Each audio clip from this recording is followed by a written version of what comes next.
Hello everyone. We will discuss our topics under pre-final. So and to start with, we have here the first topic, which is responsibility accounting. So what is this responsibility accounting? Wala ko na siya class in PowerPoint so that you can also refer man sa inyong module kung ano di akong highlight nyo man that. Or you underline some noting techniques.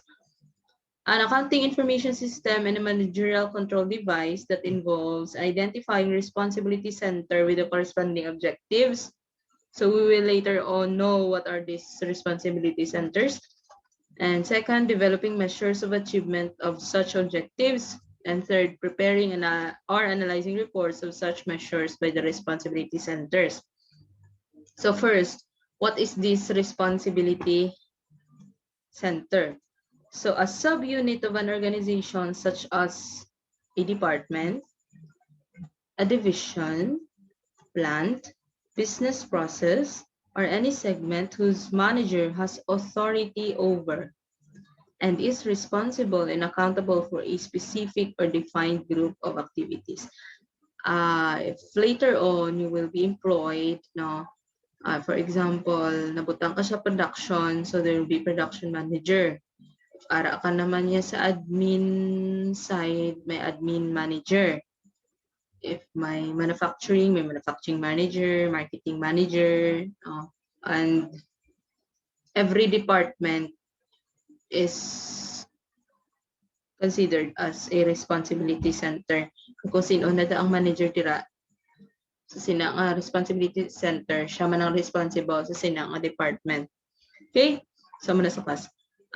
We have here different types or classifications of responsibility center. One is cost center. A responsibility center where a manager has control over the incurrence of cost, but not over revenues and investments. Usually, cost centers are those departments mostly incurring expenses or cost. So example of this is the maintenance department. So sa maintenance department, if you could see, sige ka lang gasto. Gasto sa tanan ng mga repairs and maintenance. Do they have income? No. So si manager under maintenance department has the control over the incurrence of cost. No. Kung cost class, you have the responsibility to control it. Hindi ka mo magtamaan ka gasto. So what will you do as a manager na makasave ang company, no, as to incurrence of cost? No, kaya mo na nga ito yung kinalikawan, di ba? If we want to have an income, we lower the cost or we increase our income. No? Second is revenue center. The manager has control over revenues. So we have, for example, sales department. Sales department, of course, they are the revenue generating department.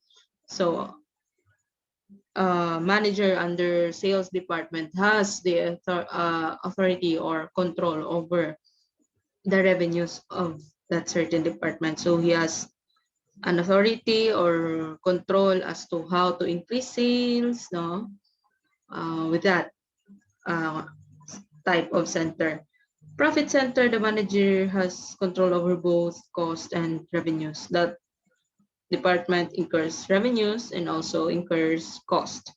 So for example of it is a branch. So branch is also a responsibility center. We have a branch manager, so he has a control over revenues generated by the branch and cost that has been incurred by the branch. Investment center, the manager has control over cost and revenues as well as over investment in plant and equipment, receivable inventory, and other assets. So this is more of a higher responsibility when you are in an investment center. So you have control for revenues, you have control on cost, and also you have control as to the investing activities of that certain unit, no, as to related to its PPE, receivables, inventory, and other assets. Service center usually operated as a cost center. Now, in service, you are rendering service. When you render service, incur cost. So usually operated as a cost center. It exists primarily and sometimes solely to provide specialized support to the other segments or subunits of the organization. Second is organizational structures. We have two types of organizational structures. We have centralized organization and decentralized organization. When we speak of centralized organization, most of the decision-making process is made by the top management. Okay, and they control most of the activities now of the organization. So that's centralized. Ara tanan ang desisyon kag giho sa top management. That's that's centralized. So decentralized naman kasi there is delegation, no? Everyone is involved as the decision making and everyone is involved as to most of the activities of the organization. So there is employee empowerment, no, when it comes to decentralized organization. Top management grants subordinate managers a significant degree of autonomy and independence in operating and making decisions relating to their sphere of responsibility. As what I have said, under decentralized organization, there is delegation of decision-making process, and of course, most activities are being delegated to the lower part of the organization. So all employees are involved to the organization. Therefore, there is employee empowerment.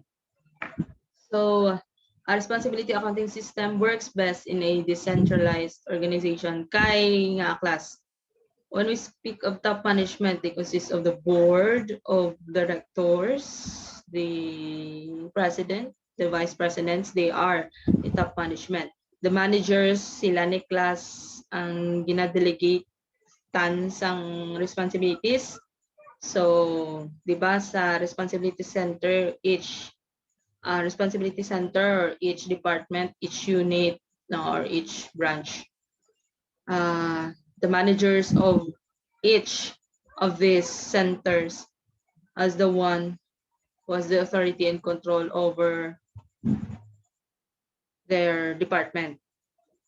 So decentralized, diba, is there is delegation to the managers and to these lower subordinates. So responsibility center works best under a decentralized organization. So you have their assignment. You have to cite at least 5 benefits of decentralization and write your answers in a separate piece of paper and submit it during the last distribution of module. Because this is your pre-final final distribution on first week of May. So you have to submit this in hard copy. And I will also add additional activities. Balance scorecard, I will not discuss. Basahan nyo lang class kay usually yung ipamangkot ko na this. It's definition. And the perspectives. And the core of this term. So we have to start discussing this, the budget. Amo ni siya class ang unod gig class ang pre-final. And nasend ko na ang exam. So I will discuss para mansiran nyo. Para hindi good life. Pus lang na class na pasapos na ni budget. So budget, a realistic plan. Realistic plan. So it's a budget. Expressed in quantitative terms for certain future period of time. A realistic plan class ha. Kaya kung sobra class, you cannot plan unrealistically. So you have to plan na ma-impose siya in actual. Kaladlawan ka na karon kung maghatag kada plano nga hindi realistic. So yes, it is expressed in quantitative terms. So budget ang siya class ang sundon niya in the future. No? So advantages of budgeting. Budgets can be used by top management to communicate its plans and goals throughout the organization and so on. You have to read that. I want to discuss this. Through budgeting, potential bottlenecks can be discovered before they occur. Is ano na siya, misang bottleneck? Bottleneck kung kita kamo botilya, di ba? Botilya, tapos may dira kagainom, di ba? May gamay na siya, di ba? So from dako tapos naggamay. So bottleneck class do ang constraint bala sa company. So makita tada sa budget kung ano ang mga possible problems and possible constraints nga ma-face in the future na makita sa budget. Makita na da if for example, a previous year, you will definitely compare the budget versus the actual expenses and actual revenues generated on that certain year. Then you will have this differential analysis, whether nag-exceed ka bala sa budget or nagsobra kita sa aton budgeting. So, for the next year, for this current year, based sa results ng aton actual versus budget sa prior year, dira naton makita diin ta ayon nagsubra, diin ta ayon nagkulang. So dira naton kas makita mga potential bottlenecks and we can discover it before they occur. So mapreparahan ta na siya for current year nga budgeting. And of course, paano naton ina ma-solve or paano naton ina ma-mitigate as to our actual, kung ara na ang actual tanga expenses and actual tanga income. So, amana sa class. Bottleneck, same with the term constraints as to business terms. Okay, so budget committee composed of key management persons who are responsible for overall policy matters relating to the budget program and for coordinating the preparation of budget. Master budget. It encompasses the organization's operations and financial plans for a certain period of time, and it is composed of operating budget and financial budget. So we have computational formats. We will use these formats all throughout our discussion. And of course, I will explain this to you para hindi ka na sa ulo, no? Kung sa uluhon man ni class, malingin ang imo nga ulo, madasma ka, malipat ka pag abot sa exam, open notes ka. Okay. And kung face-to-face ni class, I won't allow. Okay? So, wala ta mahimo. Di ta kami bantayan isa-isa. Pero depende na sa inyo if you want to learn. Okay? You have here budgeted productions. So, productions. Yes, budgeted production. We have budgeted sales plus desired ending finished goods inventories, total as expected beginning and budgeted productions. I will explain this formula. Budgeted production, amo ni siya class ang imo nga i-produce, no? Ang imo ginaplano nga i-produce for this certain year. Paano ta nakwaon ang imo nga budgeted production? Paano ta kwaon kung pila ang imo nga target nga production? Kung pila imo i-produce. Okay, that's the term. The phrase. Kung pila imo i-produce for this year. Budgeted sales. Dira ka ma-start. Pila ang imo nga sales. Not the actual, but budgeted. Paano mo na i-formulate? Depende sa imo nga experiences for the past years. No? Whether you increase or you have to give some allowances if mag-decrease ka. Okay? So, you have your budgeted sales, pila na kabilog, yun, pila na ka-units, or you can have it in pesos. Plus, desired ending finished goods inventory nga i-add.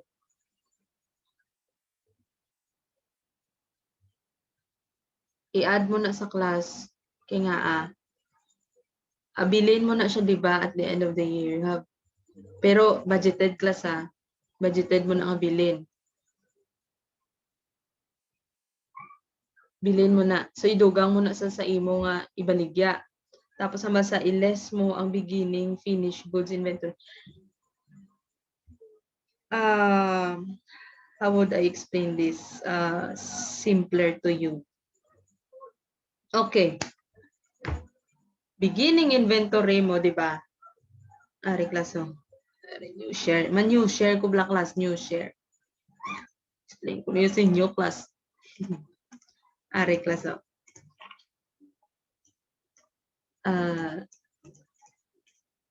Butang taha nga, nagamutong formula. Di ba may beginning inventory ka?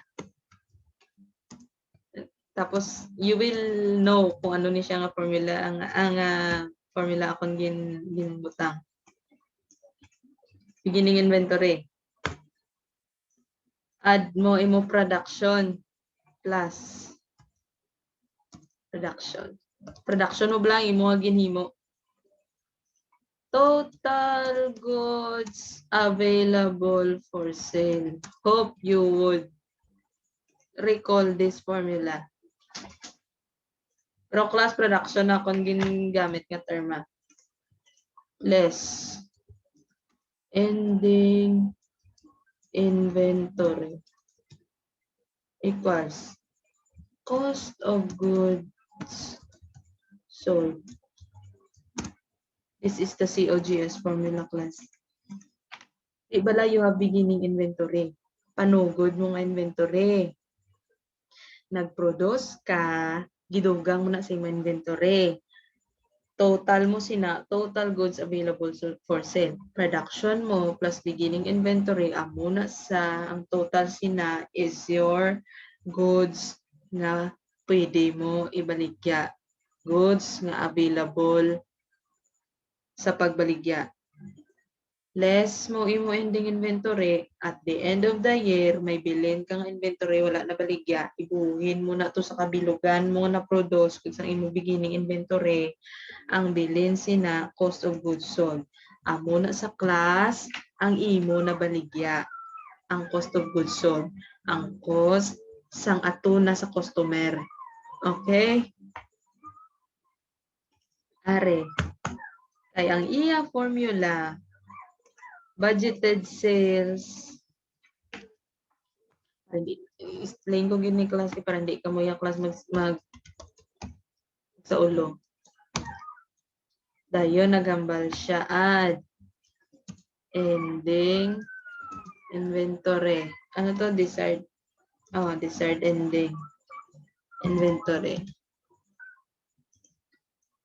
Total. Less beginning inventory. Actually class, budgeted production.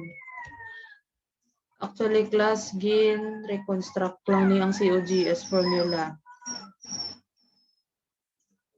Si budgeted sales siya ni class, oh. Budgeted sales kung pila ka bilog imo ibaligya. So siya ni di ba ang imo na baligya. Add mo imo ending inventory. Less mo imo beginning inventory, mo na imo budgeted production. Class ano mo lang ni, gi-reconstruct mo lang, di ba? Isuli mo lang. That is why. Ang formula sa to, isuli lang ni COGS. So bisan si COGS na lang class inyo sa ulhon. Si COGS maintindihan mo man lang na siya class, kay di ba amo na siya mag-intindi ka sa formula para hindi ka na magsaulo. Beginning inventory panugod mo plus ang imong gin-produce total equals total goods available for sale less ang nabilin. So that would be your cost of goods sold. Cost ang nabiligya na to. Dire ang kwaon ta is the budgeted production. Pilay mo i-produce ari sa home. So sulit lang na sa class.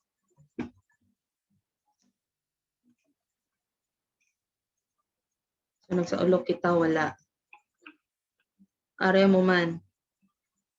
Budgeted production times quantity of materials required per unit equals total materials to be used. Add mo desired ending inventory, materials inventory. Less mo ang expected beginning materials inventory equals budgeted materials purchases. Upilay mo baklon. Ara lang na siya class sa total goods. On the manufacturing side, I cannot formulate the formula. Okay. Explain ko na lang. Budgeted production. Di ba mo na siyang imo yung number i-produce times sa quantity of materials required per unit of product kung pila ka bilog materials ang magamit mo sa kada product. So multiply mo na sa budgeted production number of products to be produced. So total materials to be used.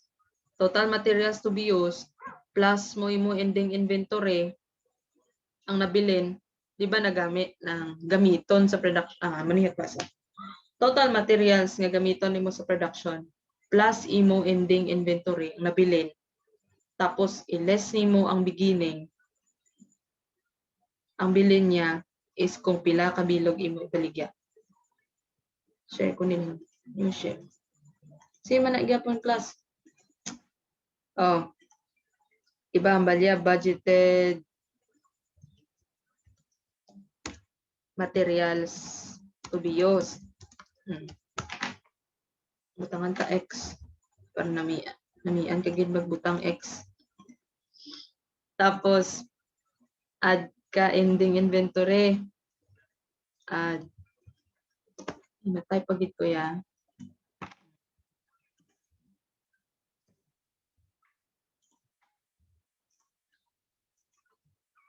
Total budgeted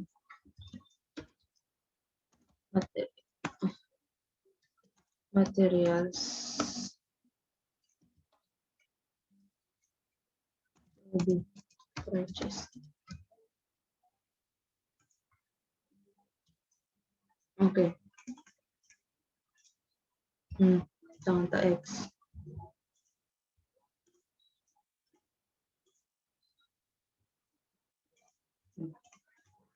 Amo man gyapon class. Beginning materials inventory plus ang imo gibakal total goods available for use less ang imo materials ending materials nga inventory equals materials nga gigamit nimo sa production. Okay, follow lang class. Ga-imagine lang ni class ha. Beginning materials inventory. Same lang na siya. Plus sa imo gipang bakal. 'Di ba? May materials ka nga naka-stock. Now that's your beginning inventory. Plus ang imo gipang bakal for this year equals your total materials available for use. Amo na siyang materials nga pwede nimo igamit sa production. At the end of the year, you have your desired ending inventory nga mabilin. So it is also planned. So depende na sa budget committee kung pila ilang iset nga amount. I-less mo na sa total nga available.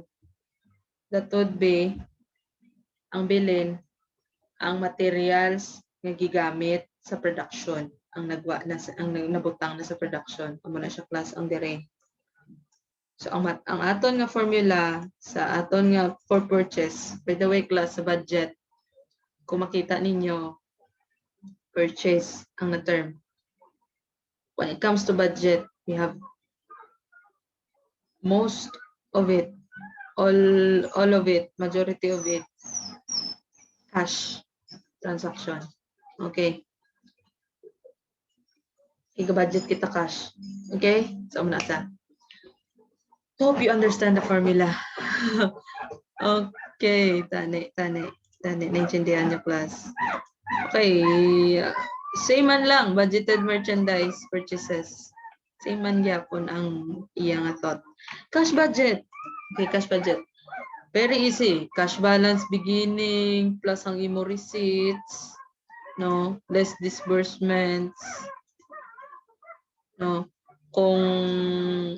Kung nagsobra imo disbursements sa imo nga receipts, kinanglan mo financing, kinanglan mo mangutang, add ka di. So magutang ka, madugang imo cash. Add mo na. So cash balance ending mo. Okay? Cash balance beginning, add mo receipts, less disbursements, equals cash ending. If imo receipts mas dako sa disbursements. Okay.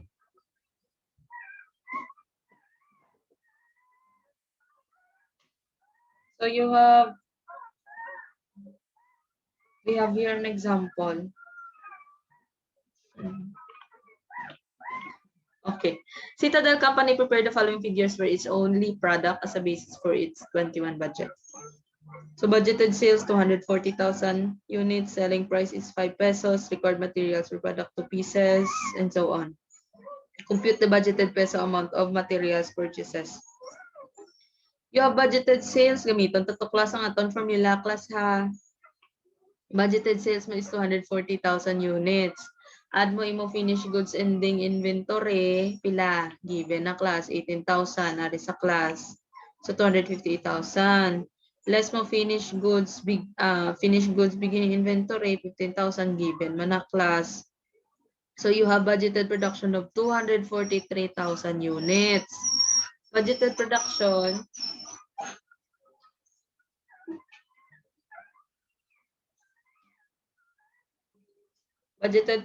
sorry, gid class ha, kay kasi bila magahod.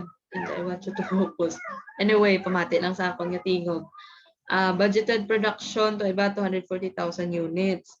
Production. Ginapamangkot ya is purchases.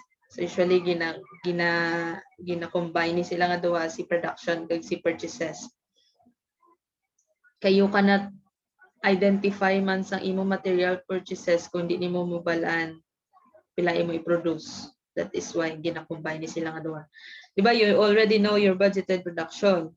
Times mo required materials per unit. So you have 243 units to be produced times 2 pieces. Kaya balya 2 pieces na required materials per unit.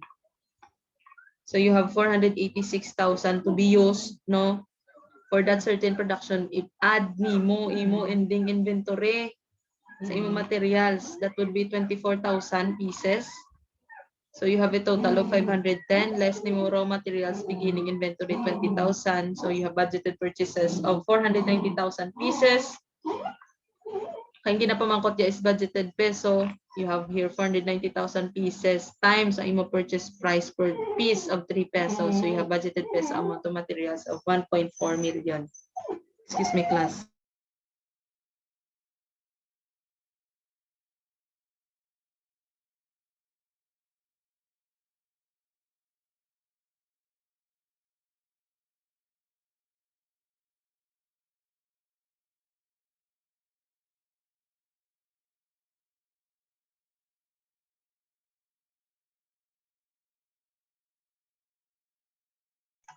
Sorry, class, for the inconvenience, and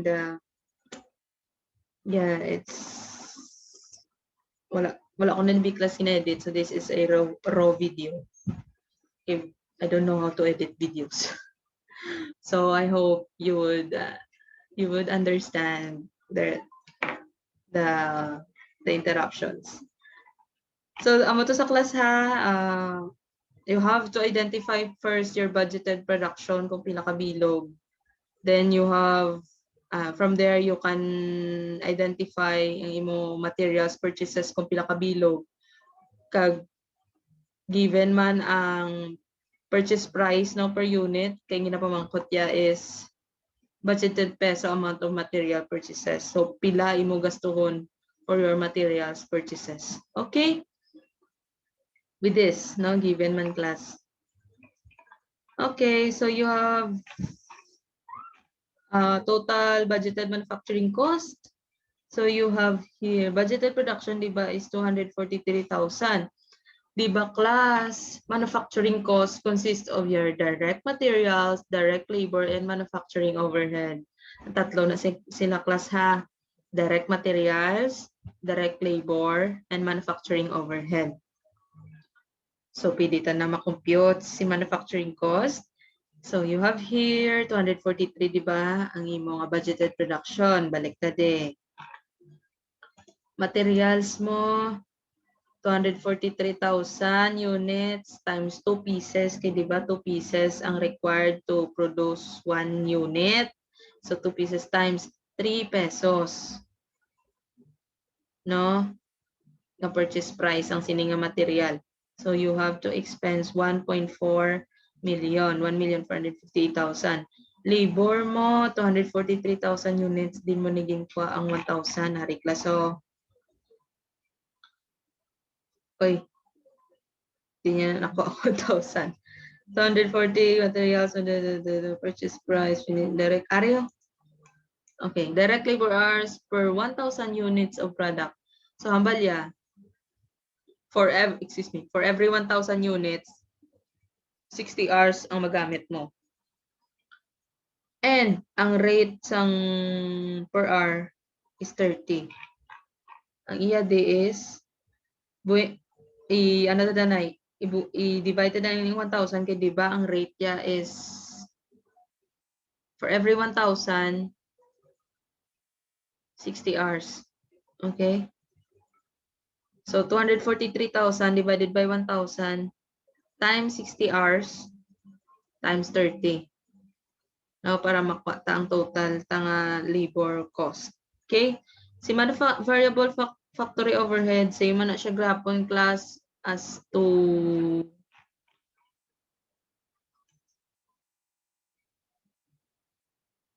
okay, variable factory overhead rate per hour 10 pesos. So same man to sa gyapon no for every 1,000 direct labor hours per 1,000 units of product. So ano nga gin-divide siya sa 1,000 240 yes, 243,000 units times divided by 1,000 times 60 hours times 10 kay 10 pesos ang rate sang imo overhead per hour. So that's around 145,800. And your fixed factory overhead is given, fixed factory overhead, 300,000. So you have a total budgeted manufacturing cost of 2,341,000. Manufacturing cost class H consists of direct materials, direct labor, and manufacturing overhead. And manufacturing overhead consists of variable and fixed portion.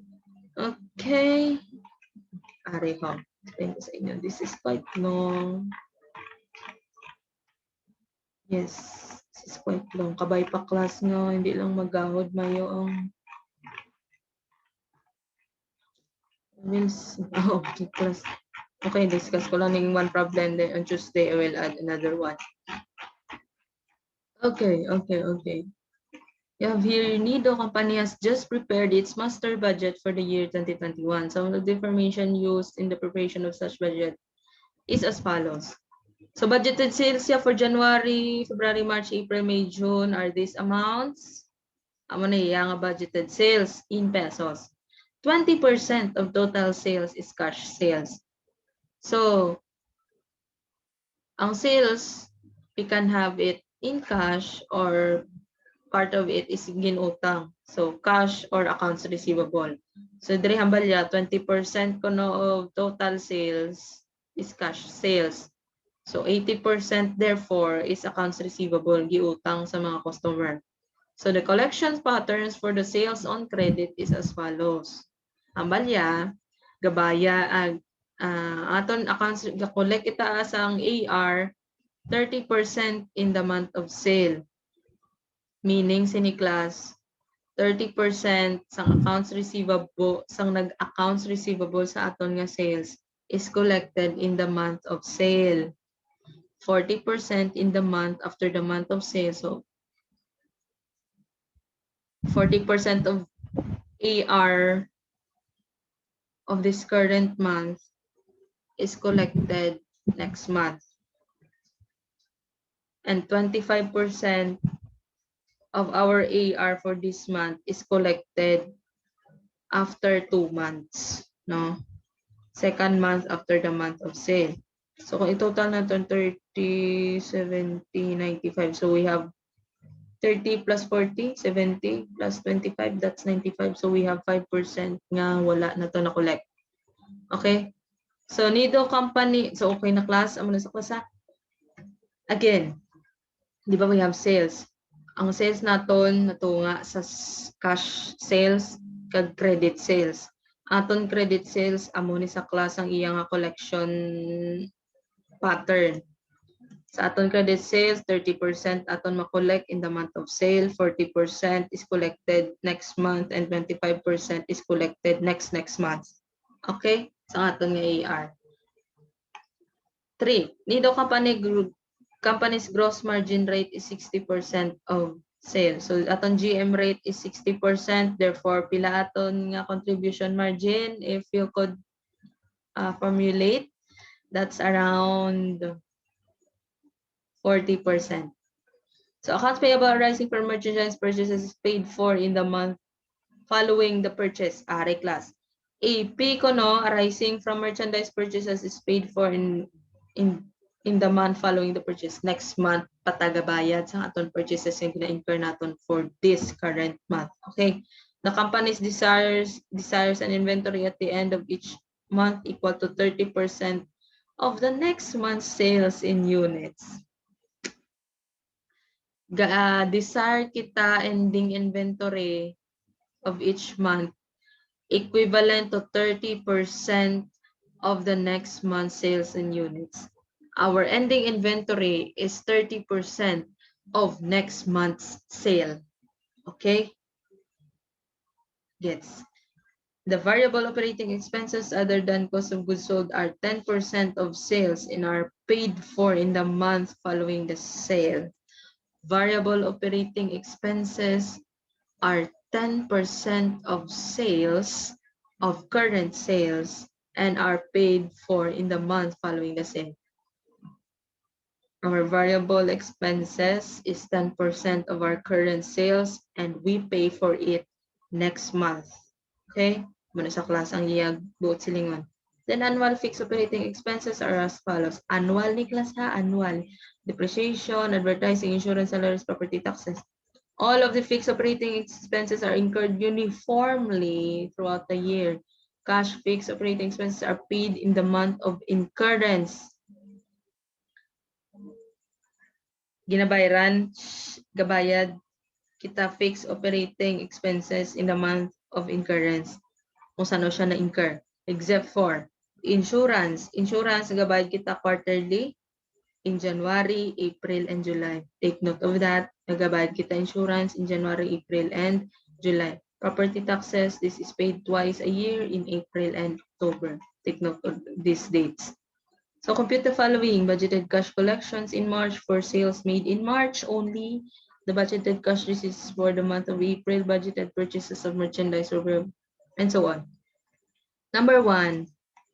Budgeted cash collections in March for the sales made in March only. Okay. Budgeted cash collections. Balik ta kay March. Split na akong class view.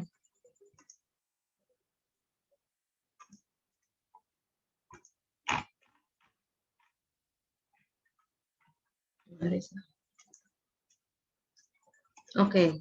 Kita ninyo, budgeted sales. Tapos, area atong solution. Kaya ang balya ko no, budgeted cash collection in March for sales made in March only. Collection naton sa March, kag related lang sa March nga sale nga collection. So you have here, budgeted sales ni March are 560.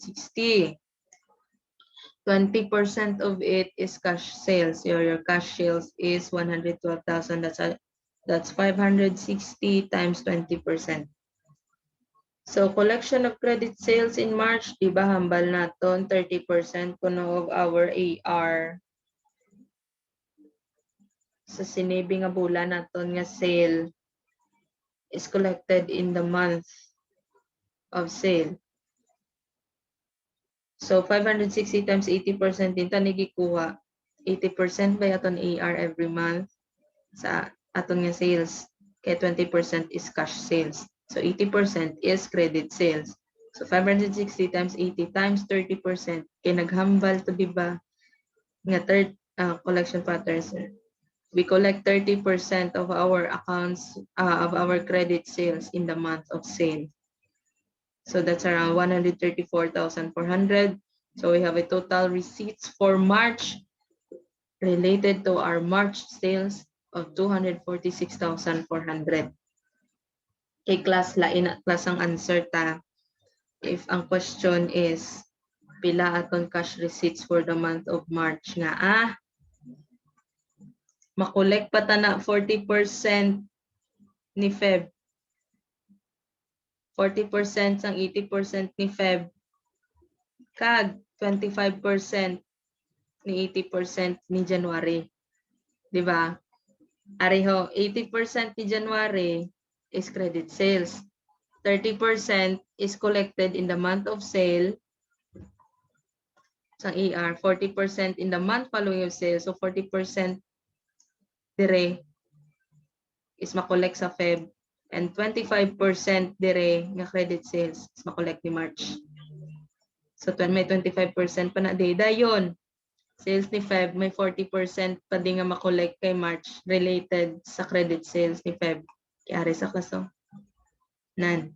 So lain ang answer ta kung ang question mahambal sa budgeted cash collection in March. Wala na ning for the sales made in March. Okay? Hope you understand class kay do kalilingin gini sang ulo. So next.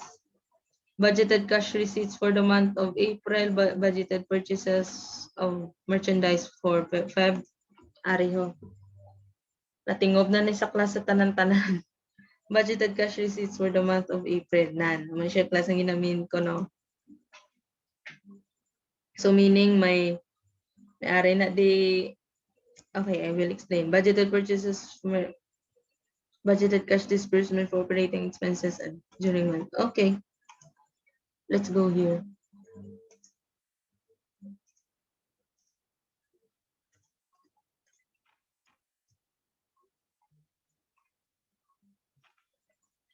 So this is only for collection. Collection lang ni sa klasa. Areho. This is how you do the budgeting. You have January, February, March, April, May, June.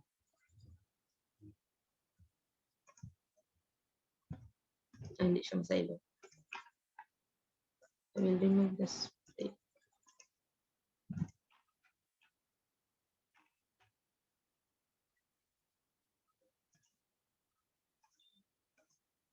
Okay.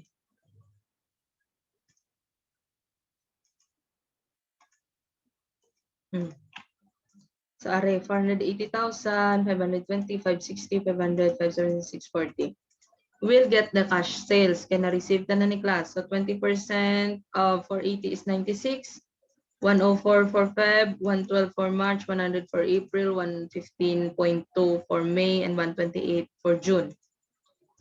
So accounts receivable, credit sales is 80%. So 384,000 for January, 416 for Feb, March is 448, 400 for April, 460,800 for May, and 512 for June. Nakata natin credit sales. Collection of AR. Diba? 30% in the month of sale, 40% in Feb. 40% in the month after the sale, no, that's next month. Then 25% the second month after the month of sale. Here, 384 for January, 30% is collected in the month of January, 40% is collected in the month after the sale, that would be this, kita ninyo class, 40%, and 25% in the second month. Nan, if you could see, no, the formula. 30%, 40% kay Feb, 25% kay March. Okay, same goes with February. This is 30%, then 40%, then 25%. Same goes with March. 30%, 40%. Diri na di misaw, diri ta class ga base class diri ta na di. Galantaw. So therefore, 40%, then pagka July, 25% na din. But we are having budget lang. We are doing budget from January to June. So, receipts ta for January, total na ton nga receipts, 212,200. February is 382,400.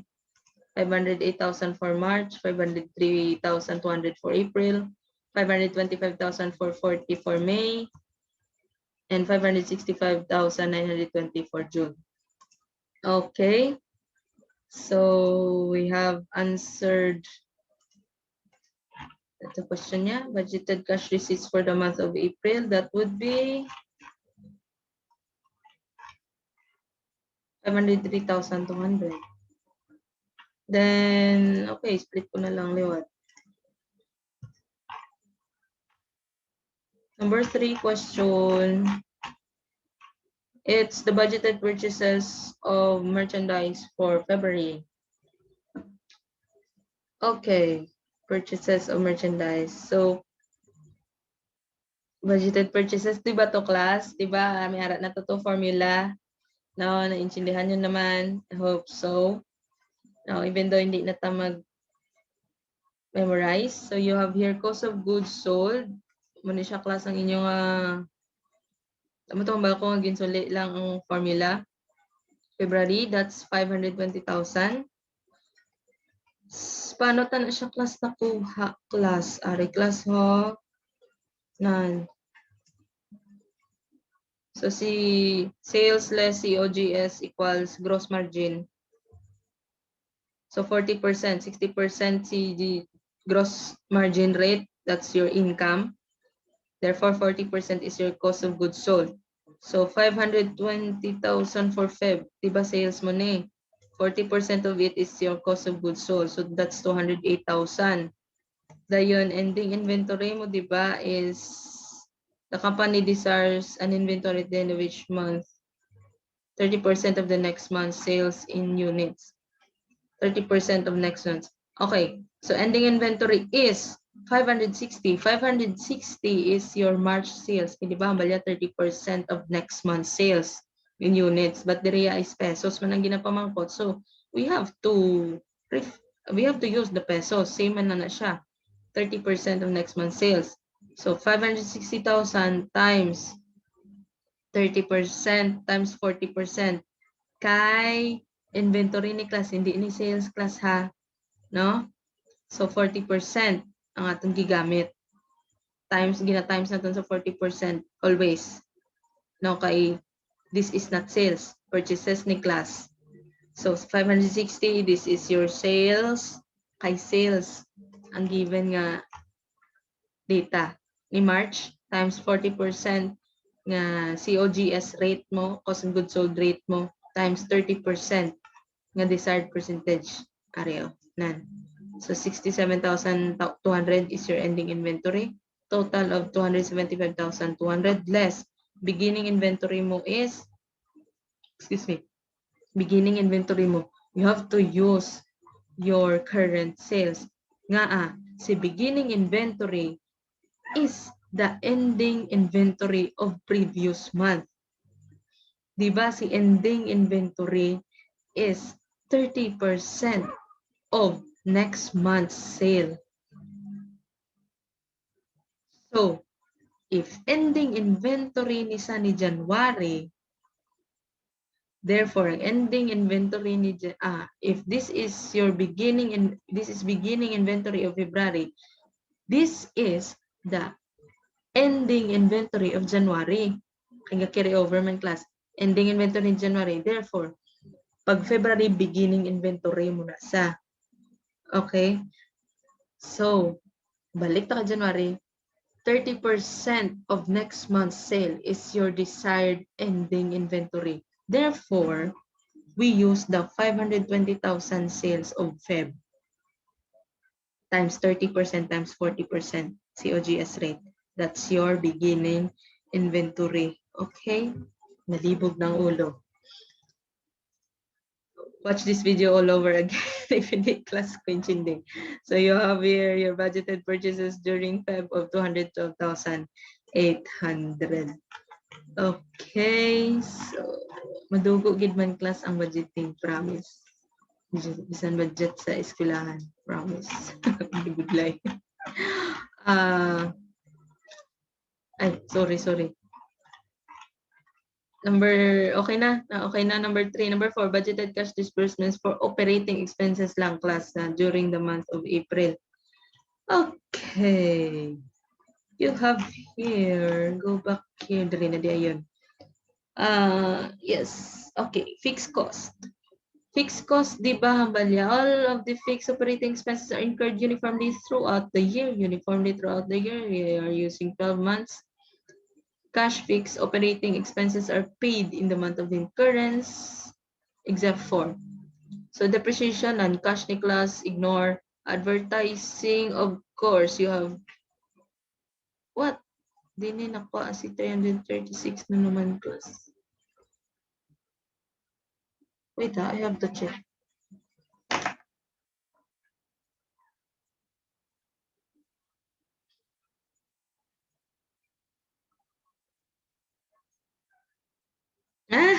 Sorry, it's 576. Class, please, please, change. 576 divided 12. I am very sorry for the typo error. You have here advertising 576,000 divided by 12 months kay incurred uniformly throughout the year. So you have 48,000. If you want to check 48,000 gagwa. Then advertising insurance, well, we pay it January, April, and July. So ipaulihitan na. Salaries. So 864 divided 12, that's 72,000. Then insurance, why na? So back to insurance, we pay it quarterly. So we have 4 quarters in a month. And we pay it January, April, and July. January, February, March, April, May, June, July. August. Okay. So, quarterly and timing man nga ang question is April, right? April? Yes, during the month of April. So, 144 divided by 4 quarters. Okay, quarterly kita gabay insurance. That's 36,000. And for property taxes, we have to divide this to 2 kay nagabayad kita property taxes twice a year. So, 96,000. And naigo man sa April. Okay, ariyo. So you have your total fixed cash cost that you are going to pay in the month of April of 252,000 and variable operating cost incurred in March payable in April. Kadto tadi, balik tadi sa iya nga ginapangayo na variable operating expenses are 10% of sales and are paid in a month following the sale. So this is hambalya is April. So we have to go back to March. Kaya hambalya paid for in the month following the sale. So nagpagwa kita bayad for variable operating costs sang April related to our March na variable operating expenses, which represents 10% of sales ni March. So that is why we use the 560,000 times 10%. We will pay this on April. So 56,000 plus 252,000. So we have total budgeted cash disbursements in April for operating expenses totaling to 308,000. Okay. Next question is second to the last, the budgeted cash disbursement to be made in April for merchandise purchases. Again, for April. Okay. Go back here. Balik kita di class sa iyang ginawa diri. Ulumol sa ako nito. Nanguhit. Amalya, accounts payable arising from merchandise purchases is paid for in the month following the purchase. Okay. March purchases to be paid in April.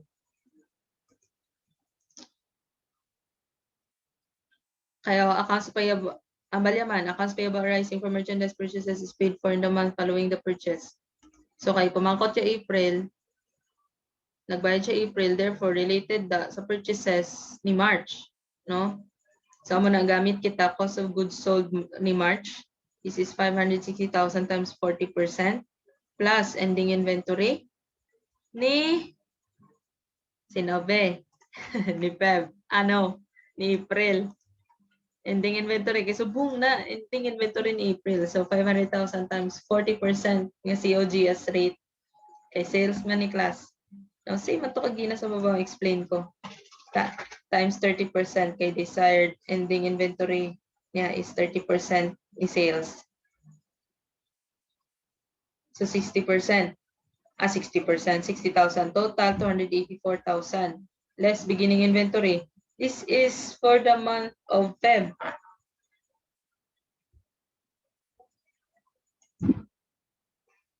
224. Hindi siya nagkuha 224. Ayun na. Nakuha na. Oh.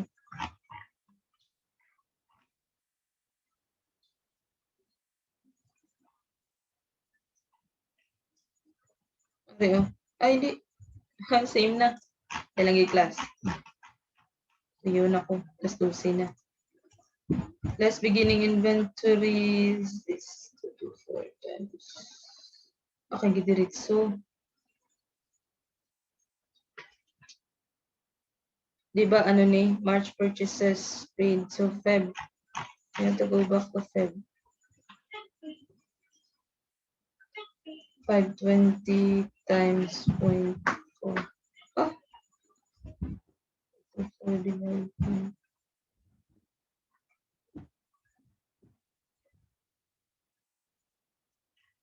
560. Oh, March. Yan ni March. Sorry, class ha. Medyo lost na ko, class. But I'm doing my best. So, less beginning inventory. It will be paid in April.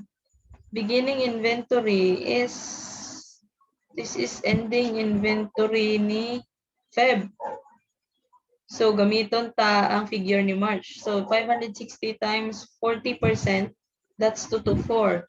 224,000 times 30% rate kaya kuno for ending inventory. So, that's 67,200. So, 284,000 less 67,200. So, your budgeted March purchases, to be paid in April is 216,800. Then the last question is, assume that the expected cash balance at the beginning of April is 51,600. How much is the budgeted cash balance as of April 30? Okay, cash balance, class. So assume nga ang beginning cash balance sa April is 51,600. Plus natin ang receipts no 503,000 nakuha na sa babaw. If you want to check, that's 503,200.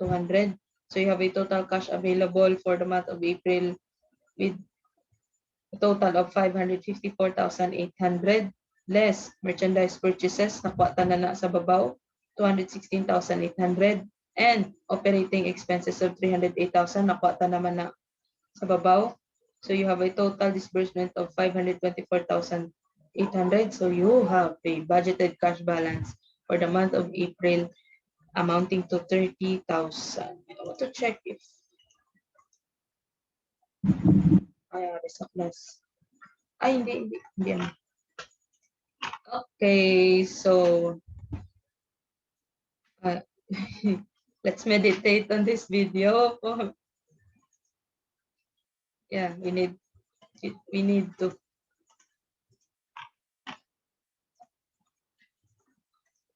Complicated class, no? Amana sa class ba sa budgeting. Pero you have to go back with class sa iyang gina-mention dire. This is very important. No, may mamis ka di isa go back bilog mga budget. So, okay, I will end my video here for this problem. Study because the third problem is quite even more complicated. But I will do my best to explain everything. And there is also a solution man. No, if you want to study in advance, this is easy na lang class, easy na lang. If maintindihan na, if you know how to approach the problem. Okay, I'll end my video here and thank you very much. Have a nice day ahead.